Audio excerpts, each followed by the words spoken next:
Hola, muy buenas tardes. Esperemos pues que estén todos muy bien. Vamos a arreglar esta luz por acá. Bienvenidos a el grupo de psicoterapia del amor. Sí, voy a apagar un momento. Vamos a volver. Ay, se puso malito. Bueno, muy bien, os vamos a hablar sobre las emociones en el campo del amor, ¿sí? Para nosotros adelantar lo que es nuestra psicoterapia. Espero de verdad que todos estén muy bien, que hayan hecho también pues la parte de sus asignaciones en la primera charla sobre mi conciencia, sobre el amor en mi vida, ¿sí? Como si me siento solo, si me siento que estoy siempre en conflicto o si siento que hay maltrato pues de alguna manera y bueno, ir procesando pues todo este tipo de cosas. También sobre los paradigmas subconscientes del amor, donde nos dimos cuenta qué es lo que piensa pues prácticamente el común de las personas y lo que está en el inconsciente colectivo. Para este caso, ya el subconsciente como tal individual es proceso de una psicoterapia individual, que estamos pues completamente a la orden en el caso de ustedes requerirlo como tal. Este video entonces lo vamos a estar grabando para lo que es dentro del proceso épise, sí, estructura, que es la parte de la conciencia, la parte quizás que le podemos llamar de diagnóstico, pero más de conciencia, ¿no? De dónde estamos parados nosotros en la parte de la conciencia del amor, la parte de paradigmática, que es lo que pensamos conscientemente, pero también lo que pensamos inconscientemente del amor. Allí vimos un poco la cuestión y en este caso es la parte de la integración, es decir, lo que hemos ya como asumido como verdad, por lo tanto, se manifiesta a nivel emocional. Entonces, eso que está integrado, a veces tenemos que verlo, tenemos que concientizarlo y tenemos que desintegrar y volver a integrar procesos nuevos en el amor. Entonces, en el caso de las emociones sobre el amor, pues es lo que nos compete pues para el día de hoy. Fíjense, en relación a las emociones, yo trabajo con un acróstico que se llama Marta. El acróstico Marta tiene que ver con M, ¿sí? M de miedo, A de amor, R de rabia, T de tristeza, A de alegría y puede ser la D también, Marta, algunos lo completa, de dolor. Entonces tenemos ese acróstico para nosotros entender las emociones. Las emociones también tú puedes simplemente decir ok y no ok. Sí, había un psicólogo que se llamaba Kelly, que él hablaba de que las construcciones se van construyendo con estados ok y no ok. Más allá de una complejidad, por ejemplo, el sistema de Edward Bach tiene 38 categorías emocionales, ¿no? Entonces eso nos sirve a nosotros los psicólogos para poder hacer un trabajo en la parte emocional más especializado. Igual, cuando hablamos de otros sistemas clasificatorios, por ejemplo, el DSM-4, puedes ver aspectos emocionales y patologías, pues en la parte emocional, ya para nosotros los psicólogos o psiquiatras especializados en, digamos, este tipo de labor como tal. Pero para ti, pues el ok y el no ok, el sentirte bien o no, el me gusta o no me gusta está bien, para tú evaluarte. Y también Marta. ¿Por qué me gusta Marta? Porque las emociones son como un río, ¿verdad? De hecho, todo lo que tiene que ver con el agua, tiene que ver con el inconsciente, tiene que ver con la parte emocional, tiene que ver con ese elemento agua en la naturaleza, ¿sí? Tiene que ver con las emociones. Y las emociones son como esa agua. Si el agua se estanca, entonces definitivamente no fluye, no está bien, no manejamos como que bien las cosas, ¿verdad? Se empieza a salir bichitos, ¿verdad? En esa agua como tal. Si el agua está muy turbulenta, ¿verdad? Entonces estamos agitados, nos asustamos y todo ese tipo de cosas. Entonces así como el agua no puede estancarse, nuestras emociones en nuestro sistema energético no debería estancarse. ¿Y de dónde fluyen o cómo fluyen? Bueno, una vez que tú piensas, ¿verdad? Se produce una emoción y esa emoción va a provocar en el sistema biológico toda una serie de reacciones. Por ejemplo, te provoca cortisol, el estrés, o tienes, si son endorfinas, si hay, digamos, emociones buenas, hay dopamina, hay cosas más sabrosas, ¿verdad? Que nuestro mismo cuerpo produce. Pero si empiezan emociones negativas, de alguna manera eso va haciendo que nuestro cuerpo reaccione como si fuera un estado de huida o un estado de alarma. Y resulta que ahorita nosotros estamos así capacitados, porque eso es adaptativo. Y vinimos, bueno, de las cavernas, ¿verdad? Y en ese momento fue muy adaptativo, por ejemplo, tener ese tipo de hormonas para correr, para huir, para estar en peligro, ¿verdad? Era adaptativo. Pero resulta que ahorita nosotros mismos activamos ese mismo sistema emocional sin estar realmente en alerta. A veces lo reactivamos porque tenemos un trabajo muy estresante, porque tenemos, qué sé yo, una experiencia traumática y entonces revivimos todo eso. Las emociones que vienen del pensamiento y de nuestra forma de reaccionar, ¿verdad? Con ese componente biológico, con ese componente cognitivo, se van cristalizando en nuestro cuerpo, ¿sí? O sea, la vibración, por decirlo así, el magnetismo va cristalizándose y pueden formar enfermedad. Es decir, las ondas más bajas de las emociones, por ejemplo, que vibramos en pensamientos que provocan depresión, tristeza, rabia, victimismo, ¿sí? La gente que vive y que tiene un estado emocional, que eso lo vamos a hablar más adelante, ¿sí? Porque llega un momento en que tú ya te haces una costumbre emocional y entonces eso tiene ya que ver con tu vibración o con tu talante emocional o con tu personalidad, no nada más como expresión de la relación con el otro, la personalidad como lo vemos los psicólogos, un obsesivo que tiene todo su componente emocional, sino como un estado vibracional. Hay gente que no tiene un trastorno de personalidad, pero tiene una vibración muy baja, ¿sí? Y que vibra, por ejemplo, todo el tiempo en victimismo y va a tener unas consecuencias. Eso lo vemos, esa parte vibracional, esa parte cuántica con el cuerpo la vamos a ver en el siguiente capítulo, por decirlo así. Ahora fíjate, la parte de las emociones, ¿verdad? Aquí, sabiendo que vienen del pensamiento, vamos a clasificarla en ese Marta para que tú te entiendas y después para aplicarlo al proceso del amor. Fíjate, cuando hablamos de miedo, tienen que ver con pensamientos de anticiparse a que algo malo va a pasar. ¿Sí? A que yo tengo miedo por algo. Hay gente que a veces se confunde y dice que tiene miedo cuando realmente tiene rabia, o a veces tiene rabia cuando realmente tiene miedo. Para eso hay que escuchar muy bien y escucharte muy bien. Entonces, la parte de el miedo como tal se puede caracterizar en algún momento porque alguien te hizo daño y tú no quieres, por ejemplo, establecer una nueva pareja más nunca, duras mucho tiempo solos, gente que no quiere establecerse con ningunos amigos porque siente que eso le está haciendo muy mal, sí, o que puede sufrir algún daño, gente con fobia social, sí, hay múltiples maneras de vivir el miedo desde el amor. Tuve un esposo, un novio que me montó los cuernos y entonces eso hace que yo no quiera más nunca tener una relación de pareja y existe entonces ese miedo al amor como tal. Tenemos entonces dentro del Marta, ¿verdad? La A, vamos a verla como alegría.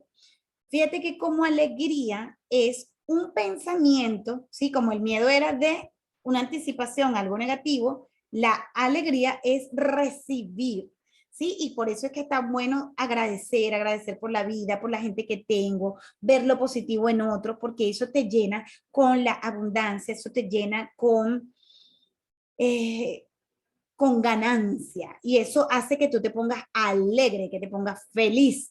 Entonces, de alguna manera, la alegría viene de un pensamiento. Por ejemplo, cuando estoy enamorado, siento que alguien me quiere, siento que a alguien yo le soy indispensable, necesario para vivir, quizás no indispensable, pero sí un complemento, sí algo bonito, necesario, algo que suma. Entonces, de alguna manera, la alegría está muy caracterizada para aquellos que están recién enamorados, sí, para aquellos que si no están recién enamorados, tienen algún contacto ya con su pareja diferente, hacen cosas diferentes, entonces bueno, es algo súper maravilloso, ¿verdad? La parte de la alegría en el amor. Ahora, Marra, ¿verdad?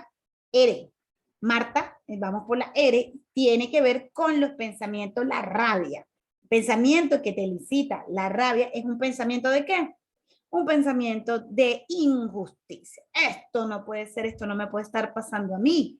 Entonces, te da rabia, y si es algo que te están haciendo a ti directamente es peor, o si es alguien, por ejemplo, muy cercano, por ejemplo, un hijo, es peor todavía la rabia, ¿sí? O que se metan con un muchacho de uno para que tú veas cómo sale, ¿verdad? La madre, por ejemplo, aquella leona, ¿no? Para defender a sus hijos. Entonces, tenemos allí esa parte de la rabia. Cuando tenemos rabia en el amor, queremos vengarnos, por ejemplo, por una infidelidad, por una traición, o la gente que siente celos, a veces siente de que, bueno, ya va, no quiero que mires a otro, no quiero que estés con otro, y eso es un estado de una rabia, ¿sí? El celo es como una rabia sutil, permanente, un poco disfrazada allí, que se disfraza de múltiples cosas. Entonces, bien importante que nosotros entendamos esa rabia en el amor, ¿sí? Y ver si existen traumas asociados con la rabia en el amor. Es posible que a lo mejor en tu inconsciente la rabia tiene que ver mucho con los traumas, sobre todo infantiles, donde los niños son aireados, qué sé yo,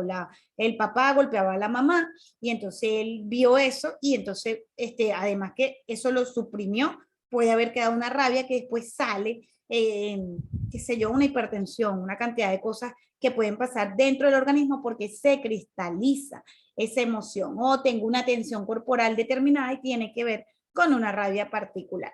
Entonces, esa es la parte de la rabia. Marta, tristeza. Entonces, la tristeza, ¿dónde viene? De un pensamiento, sí, precisamente de pérdida. Así como la alegría es ganancia, la tristeza, que en su grado más profundo es depresión, que existen además diferentes tipos de depresiones, con componentes biológicos muy diferentes, es un pensamiento de hemos perdido, ¿sí? El dolor es una integración de la tristeza donde no se pueden procesar las etapas de duelo, ¿sí? Por eso es que el Marta a veces agrega la D. Yo no voy a profundizar mucho allí, pero el dolor, los procesos de duelo por pérdida de familiares importantes, cercanos, tiene mucho que ver con esto y con todo el proceso, pues, de no cerrar una de las etapas del duelo. Eso es un tema, sería pues de otro Zoom muy largo, pero es muy interesante como emoción como tal. Entonces, fíjense, la parte de la tristeza es un pensamiento de pérdida. Entonces, si tú estás pensando en que perdiste algo, oye, aquella pareja, entonces vives en la nostalgia, ¿sí? En un nivel más sutil, ¿sí? Así como la rabia son los celos, la nostalgia, recordando el tiempo pasado. Entonces hay gente que no termina de olvidar a fulanito, a menganito, y por eso entonces no pueden avanzar en el amor, porque existen tristezas alojadas que luego, si sigo y sigo, se pueden ir cristalizando en mi sistema. Entonces hay que tener mucho cuidado con esas emociones. Sí, de nostalgia o tristeza, y cuando ya es demasiado profunda se puede convertir incluso en una depresión, o gente que él, no sé, en una crisis, me dejó mi marido, me voy a matar, ¿sí? Todo este tipo de cosas con las relaciones como tal. Tenemos entonces la A de amor como tal. El amor es más que una emoción, porque miedo, rabia, alegría y tristeza son emociones que deberían ser pasajeras. Cuando no son pasajeras es que viene la depresión, es que viene ya un talante como tal, ¿sí? Y entonces la persona tiene ya ahí problemas, ¿sí? Y necesita ayuda psicológica para poder salir de esos estados. Ya el amor también es un sentimiento, igual que el duelo, que es un proceso complejo. El amor como tal, hablamos de un estado, un sentimiento que tiene que ver con el querer el bienestar para otros, el querer ayudar a otros, pero de manera incondicional, de manera, bueno, no sé si incondicional, hablamos un poco del paradigma inconsciente, pero o sea, cuando digo la palabra incondicional, sin nada a cambio, o sea, sin una intención de que sea realmente retribuido, eso por lo menos en el consciente, pero ya sabemos que el amor incondicional como tal es un paradigma subconsciente que no deberíamos de tener, porque no le ha hecho ningún bien a nadie pensar en eso, porque la naturaleza es recíproca, ¿sí? Entonces, ojo, pero no quiere decir que tú hagas las cosas con una doble intención, porque entonces no tienes amor. O sea, el amor como concepto implica que tú quieras dar sin recibir nada a cambio, ¿sí? Sí, que no sea un intercambio como tal. Y ese es un amor genuino, un amor bonito, un amor que puede ser, y no es mercantilista, pues como tal. Entonces, ese amor es lo que debería existir, y previo para que tú puedas dar amor, tú tienes que tener un amor hacia ti, tienes que amarte, tienes que quererte, tienes que aumentar tu autoestima para que ese amor realmente tú puedas darlo, porque de todas estas emociones, el único que no puedes dar sin haberlo o sin tenerlo hacia ti mismo es el amor, ¿sí? Como decía, nos dice nuestro Señor Jesucristo, ¿verdad? Amar a otros como te amas a ti mismo, ¿sí? Esa es la prueba y es el valor máximo, pues, de la vida. Entonces, bueno, es importante que la tarea que te voy a dejar, ¿sí? A los que están en psicoterapia del amor, revisen entonces la emoción que los tiene estancados en el amor. Sería el miedo, la rabia o la tristeza, y ver hasta qué punto la tienes en una escala del 1 al 10 y de dónde vino esa emoción. Entonces quiero que hagas esa reflexión, te lo dejo como tarea, simplemente tu problema subconsciente y tu conciencia del amor, si todo el tiempo estás solo, si todo el tiempo estás en depresión, si todo el tiempo estás maltratado, ¿viene de dónde? ¿De una rabia? ¿Sí? ¿Y de dónde vino? ¿Dónde aprendiste eso? ¿Será que vino porque tuviste algún problema con tus padres? ¿Sí? Entonces simplemente ponte a meditar, ponte a respirar y empieza a contestarte y pon un día para cada una de las emociones. Hoy voy a pensar si mi problema en el amor o de interacción viene de la rabia, si mi problema de interacción viene de la tristeza, o a lo mejor consigues que viene de las dos, o si mi problema viene de el miedo, ¿sí? O cómo asumí, ¿verdad? Cuando estaba en alegría, en el amor, o sea, recuérdate de aquellos momentos bonitos, las personas que estuvieron contigo, y analiza un día si el amor incondicional para ti es recíproco, ¿no? Entonces yo lo voy a dejar en la tarea para que estos 5 días tú reflexiones, ¿sí? Sobre esta parte del amor, sobre esta parte que es bien importante de entender, y que tú puedas ver, oye, sí, lo mío tiene que ver con una tristeza y eso vino de tal lugar, ¿sí? Te recomiendo entonces también hacer tu mindfulness que está allí. Yo no les he dado digamos, un paradigma en la noche, o un video largo para reflexionar sobre el amor, porque, bueno, quizás el grupo, de alguna manera he visto que todavía no es prudente para mandar ese tipo de actividades. Entonces, ya cuando vayamos avanzando, recuerden que psicoterapia del amor se convierte en un grupo general, ¿sí? Donde tengo mis 3 grupos: psicoterapia del dinero, psicoterapia del amor y psicoterapia de la salud, pero los voy a convertir en uno para que las próximas personas que vengan se convierte, por supuesto, en una suscripción con un valor, pues, prácticamente mínimo, ¿sí? Mensual, donde además ustedes tienen la suscripción para un full day mensual de crecimiento personal, donde tienes además entrada a todos mis eventos, charlas por Zoom, gratis, que tienen seguimiento, ¿sí? Y donde además tienes, pues, en determinados horarios a la semana, toda la parte interactiva donde tú puedes simplemente conectarte a Zoom y preguntarme sobre qué, sobre estas tareas, sobre este tema o sobre cualquier otra cosa donde tú requieras simplemente un psicólogo. Esa suscripción va a estar por un precio muy módico, así que búscame www.tatianalemos.com o a mi teléfono, pues por supuesto por WhatsApp 0414 793-8194. Aprovecho para los que están viendo esto desde mi página en internet, y algunos que salen pues simplemente como va a salir primero por la parte privada como tal, pero como sé que a veces comparten el enlace, pues entonces les doy ese espacio. Ahorita los estoy montando en YouTube porque en la página no quiere montar videos simples, entonces pues los estoy montando y no sé si están saliendo a público general. Si están saliendo a público general, pues simplemente escríbanme que muy pronto vamos a empezar psicoterapias pues más interactivas y con mucho más beneficio. Estoy a la orden también para las consultas individuales y para todos mis viajes, reflexiones de vida. Ya saben, en Canaima tenemos grupos para agosto y para diciembre ya llenándose. Hacemos planes de financiamiento por grupos de 15 a 20 que son para 1 año, 2 años, ¿sí? De verdad son demasiado espectaculares. Tenemos también este viaje para Mérida, para Choroní, para Roraima, ya planificado para agosto, o sea, para que pasen unas vacaciones espectaculares, Isla de Margarita, Istmo Caribe, y cada uno con un viaje de crecimiento personal que estaré explicando, ¿sí? A través de mis canales y que ustedes pues puedan vivir la mejor experiencia de crecimiento personal. Les hablo pues, los que no me conocen, Tatiana Lemos, tu psicóloga, y bueno, chao, chao, los quiero muchísimo y de verdad, bueno, pendiente de compartir toda esta información.